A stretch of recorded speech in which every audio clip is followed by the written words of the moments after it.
Olá, turma! Estamos aqui para mais uma aula de Geografia com um tema super interessante. Nós vamos falar sobre regionalização mundial.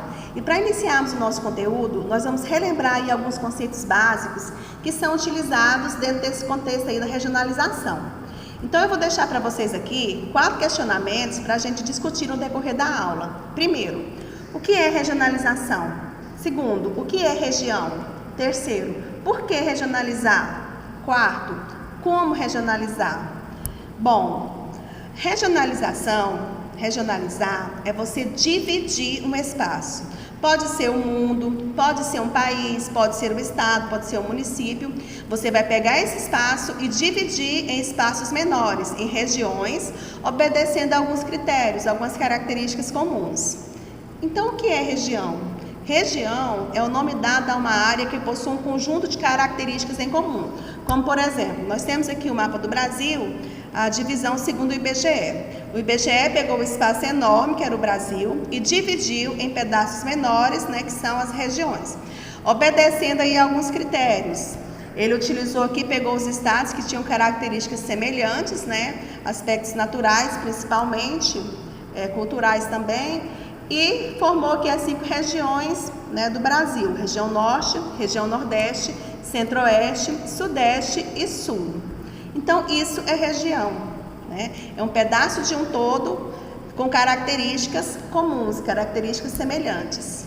E por que regionalizar? Bom, nós regionalizamos para facilitar o estudo, facilitar a compreensão e planejamento. Por exemplo, o mundo ele é muito complexo, tem uma diversidade muito grande aí, cultural, natural, economia, política. Então, como é muita diversidade, dividindo em espaços menores, facilita o estudo, facilita a compreensão, facilita a administração, o planejamento de políticas públicas, na área da saúde, na área da educação e assim por diante. Então, divide-se, regionaliza para facilitar a administração e a compreensão do espaço. Mas como regionalizar? Para regionalizar, são obedecidos alguns critérios. Nós vamos falar aqui os principais utilizados. Critérios religiosos, por exemplo, eu quero dividir o mundo em 3 religiões aí: religião judaica, islamismo e cristianismo. Ou quero dividir em religiões catolicismo, evangélicos, muçulmanos, budistas. Esse é o critério de regionalização. Critérios socioeconômicos, que vai englobar aí aspectos sociais e da economia. Culturais, nós temos diversas culturas aí no mundo, então esse critério também é bastante utilizado. Critérios físicos ou naturais, que são os aspectos aí da hidrografia, relevo, vegetação, clima. Continentes, que é a divisão aí na parte de terras e a parte de água. E critérios políticos. Nós vamos ver aqui algumas formas de regionalização que nós temos no mundo. Primeira regionalização que nós vamos ver aqui vai ser sobre continentes. A divisão por continente, ela utiliza o critério da distribuição geográfica dos países pelos continentes da Terra. Observando-se esse critério aí, a Terra ela foi dividida em 6 continentes: América, Europa, Ásia, África, Oceania e a Antártida. Além dessa divisão aí, nós temos também a divisão histórico-geográfica. Essa divisão aí, ela é seguindo o critério lá da expansão colonial europeia, lá nas grandes navegações, onde os europeus eles se lançaram ao mar em busca de novas terras aí para estar colonizando. Então, nesse período aí, segundo essa divisão, essa regionalização, nós temos aqui o Velho Mundo, que vai pegar partes aqui da Ásia, da Europa, da África.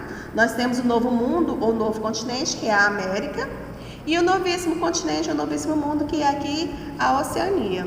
Além dessa regionalização aí, nós temos também a divisão por sistema político e econômico.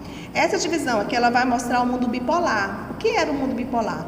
Esse mundo bipolar foi no período aí da Guerra Fria, onde nós tínhamos 2 polos de poder, que era aqui os Estados Unidos, e a ex-União Soviética. No caso, eram 2 sistemas, o capitalista e o socialista, e o mundo, ele vivia aí dominado com essa hegemonia desses 2 países, por isso bipolar, porque eram os Estados Unidos e a União Soviética, as 2 superpotências, que controlavam esse período aí. Então o mundo foi dividido, segundo essa regionalização, em mundo bipolar, né? E durou aí até 1991, com a desintegração da ex-União Soviética. Só que alguns países também estavam se destacando, né? Como a Itália, a França, o Reino Unido, o Japão, também eram potências que se firmaram aí após a Segunda Guerra Mundial. Então, eles resolveram fazer uma nova forma de regionalização a partir de 1950 e dividir o mundo em primeiro mundo, segundo mundo e terceiro mundo. O primeiro mundo, como nós podemos ver aqui na imagem, são os países capitalistas, né, desenvolvidos, como aqui os Estados Unidos, o Canadá, os países europeus aqui, né, a Austrália, Nova Zelândia.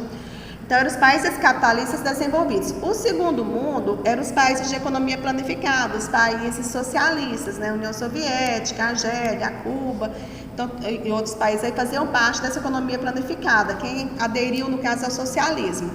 E nós tínhamos aqui os países de terceiro mundo, que eram considerados países subdesenvolvidos. Só que o que aconteceu? Essa forma de regionalização aqui, ela caiu em desuso. Por quê?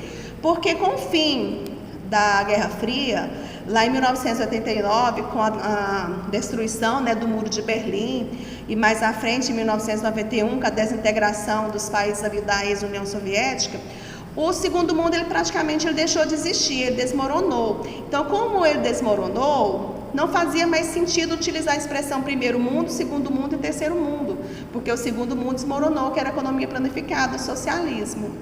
Hoje a gente ainda vê algumas pessoas utilizando, o Brasil é um país de terceiro mundo, os Estados Unidos é um país de primeiro mundo. É uma expressão que ela não é mais correta, ela caiu em desuso, porque hoje nós temos uma nova forma de regionalizar, né? A geopolítica, ela muda muito, né? E nós temos que acompanhar essas mudanças que vão acontecendo aí na geopolítica mundial. Assim, nós temos aí a divisão por critérios socioeconômicos, né? Que é uma ordem mundial multipolar, onde nós temos aqui os países do norte e os países do sul.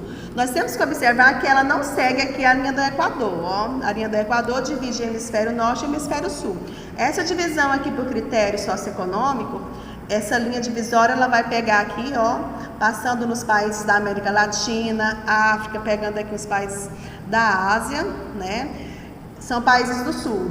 Os países do norte estão aqui acima, né? A maioria deles fazem parte aqui do hemisfério norte, só que ela desce aqui e pega a Austrália e Nova Zelândia, que apesar de estar no hemisfério sul, pertence aos países do norte, porque apresentam características comuns, características semelhantes, né? Socioeconômico. Então a gente tem que estar observando isso aí. Então essa aí é a forma hoje, né, mais utilizada.